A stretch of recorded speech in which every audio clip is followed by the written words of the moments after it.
Avant de disparaître, cet homme a laissé une note à sa famille disant qu'il partait avec les aliens pour découvrir l'univers. On te raconte. Abonne-toi, on publie une nouvelle affaire tous les jours. Dans la nuit du 29 novembre 1980, Granger Taylor, 32 ans, quitte la ferme familiale située à Duncan. Cette nuit-là, il fait orage et le temps n'est vraiment pas rassurant, mais Granger s'en fiche. Il laisse une note à ses parents et s'enfonce dans la nuit avec sa voiture. Lorsque ses parents découvrent le mot en question, ils tombent des nues. Sur la note écrite par Granger, on peut lire « Je monte à bord d'un vaisseau spatial alien.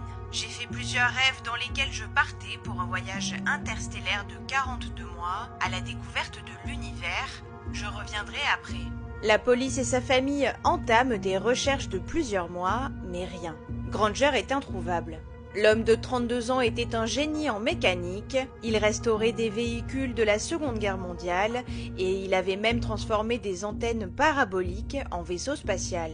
Et même s'il n'était pas un grand friand des théories du complot, il pensait cependant être en contact avec les aliens.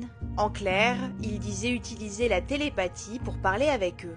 À l'époque, ses parents ne trouvaient pas ça très inquiétant, l'homme n'avait pas vraiment de problème de santé mentale, ni même de troubles psychologiques avérés, et d'après ses proches, c'est la sortie du premier film Star Wars qui a fait grandir l'obsession de l'homme avec l'espace et avec les aliens. Et puis, Granger disparaît. Sa voiture n'est pas non plus retrouvée malgré les recherches, et tout est assez bizarre. Mais en 1986, des morceaux de véhicules, de vêtements et des os sont retrouvés non loin de la ferme des Taylor. Les autorités affirment que le véhicule est bien celui de Granger, et pour les os, les tests ADN n'étaient pas assez développés à l'époque, mais le légiste affirme cependant qu'ils appartiennent à Granger. L'homme serait donc décédé dans sa voiture, non loin de la ferme familiale, et probablement à cause de l'orage.